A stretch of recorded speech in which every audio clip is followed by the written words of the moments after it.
After Effects CC 2015 open කරාම ඉස්සරම අපිට හම්බෙන්නේ මේ වගේ වෙල්කම් වින්ඩෝ එකක්. ඒකේ උඩින්ම තියෙන sync settings now use settings from a different account.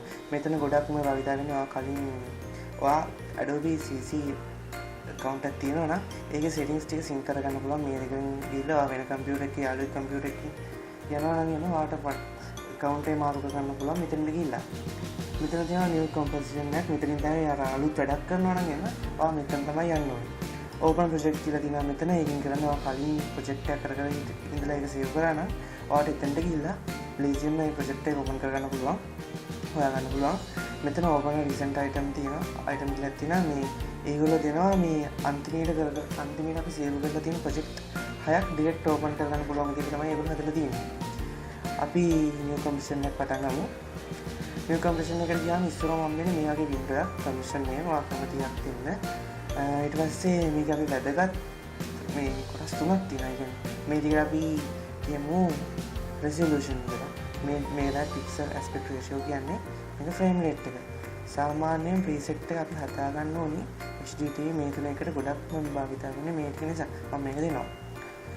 ඊට පස්සේ pixel aspect ratio කියන එක මේක square pixel ම තමයි දෙන්න ඕනි.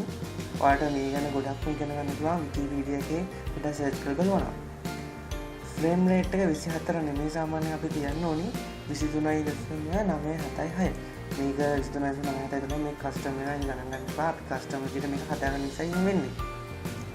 එතකොට මේ වාට මේ සාමාන්‍ය 23.976 දාන්නේ මේ කාලේ කැමරා වල ෂූට් වෙන්නේ මේ ෆ්‍රේම් රේට් එක නිසා.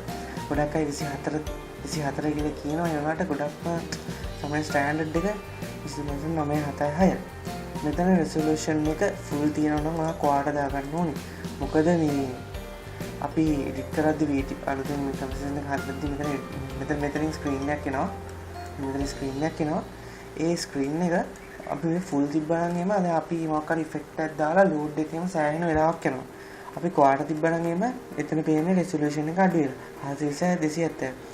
මේක කියන්නේ මේ අන්තිම resolution එක නම් කිසිම හානියක් වෙන්නේ නැහැ. අන්තිම වීඩියෝ output එක එනවා medium resolution එකමයි අන්තිමට output එක එන්නේ. start time code එක දිනා මේක සාමාන්‍ය අලුතෙන්ම වැඩක් කරනවා නම් මේක 0.0 තමයි තියෙන්න ඕනි. මොකක් හරි ක්ලිප් එකක් එඩිට් කරනවා නම් ඒ ක්ලිප් එක වට එඩිට් කරන්න ඕනි තැන time code එක මෙතනින් දැම්මාම ඔයාලට ගොඩක් ලේසි.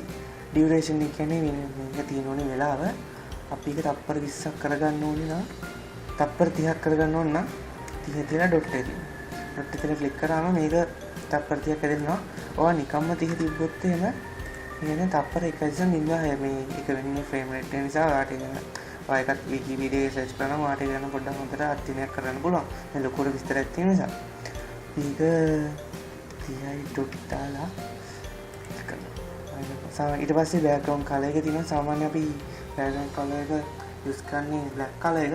අපිට ඕනි color එකක් වෙනම දාගන්න පුළුවන්. මම black color එක use කරන එක connect කරනවා. ඒක open කරනවා. මේම window එකක් එනවා. ඔය සමහරට මේ name එක වෙනස් කරද්දී caps lock එකේම ඔබලා තිබ්බනම් එහෙම මෙතනින් රතු පාට බාර් එකක් caps lock එක අයින් කරලා පස්සේ ආයේ බාර් එක නැති වෙනවා.